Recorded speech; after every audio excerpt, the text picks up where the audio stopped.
at what you guys have been able to do in the first 3 games. What are you most excited about what you guys have displayed or shown? You know what? The biggest thing, it's hard. There are two that I'm really thrilled with. I think our defensive effort has been great. In all three, we've done a really good job on that end, I think. Taking some pride there and getting deflections, getting rebounds. I think we've done a really good job on the defensive end, but probably my favorite thing we've done, I think we're averaging 30 assists a game.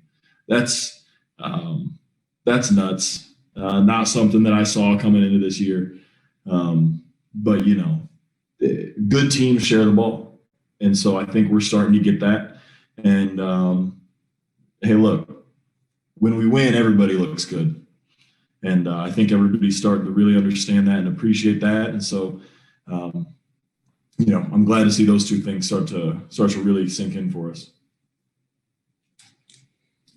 Real quick, before we go on, Drummond's going to be available in the second room momentarily, if not right now. Let's go If you leave my room, I'll take note. I'll keep a list. Let's go to Keep a list. Chris Fedor, Cleveland.com. Larry, going back to that sharing thing, you guys had a lot of the same players from last year. Some are different, obviously, but a lot of the same players from last year. And last year you were 24th in assists, and now you're first. So where does that share the wealth start? I think it starts with JB. He's done an awesome job of getting everybody to understand that exactly what I just said. When we win, we all look good. I think everybody's starting to really understand that. I think Darius Garland plays a massive factor in that. He's been unbelievable this year. His growth has been, from year one to year two, through 3 games, he's been unbelievable. I think we've been, I don't necessarily know where it came from, but I hope it stays. We're going to hit some adversity at some point. And I just hope we don't revert back to our old ways. And you said at some point during training camp, when you were singling out which player you had your eye on coming into this year, you said Darius. In the first 3 games, and I know it's just 3 games, but has he even been better than you thought he was going to be coming into year 2? Yeah, absolutely. Absolutely. I don't think there was anyone that could have foreseen this. Closing that game out last night, playing the way he did tonight, just moving, sharing the ball. He's been defensively has been improved. He's talking, he's calling plays, he's relaying the plays that JB tells him, and he's relaying to the team, being loud, taking a lead in that standpoint. So I can't say enough positive about Darius Garland right now. Thank you for answering my questions. You got lucky. We'll go to Joe Varden. Hi, Larry. What's up, man? Hey, I don't mean to compliment shop for other players, but you mentioned Darius, and then the other guy who seems to be whipping it all over the place is Colin. He found you under the basket tonight and just seems to be quicker and seeing the floor more.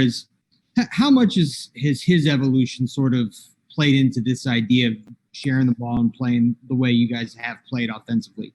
No, it's been great. And I think we started to see that towards the end of last year. And that's why I said Darius was the one for me this year, is just because we started to see this new Colin last year.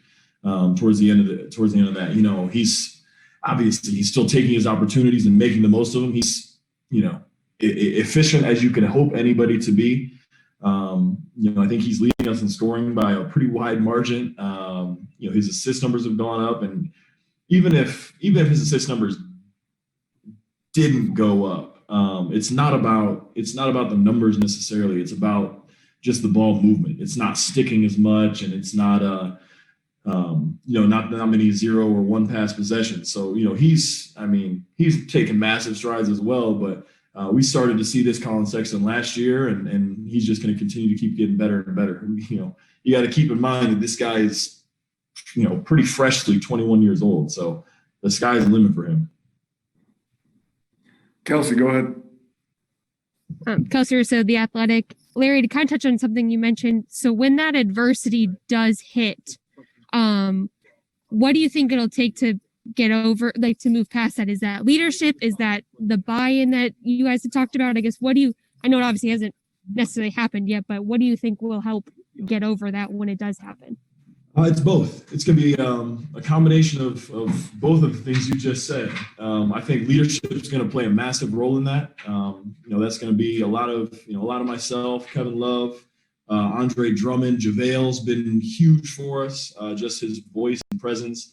But a lot of it's got to come from JB. And, I think he's the right coach for that. I think he's the right coach for us.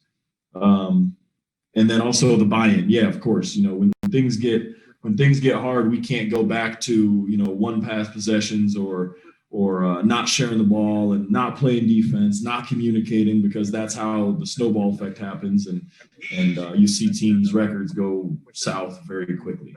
And so, but again, that buy-in factor's got to come from leadership. And how do you describe adversity? Because you guys have had injuries since the beginning of preseason and this crazy offseason. So what does adversity look like to you?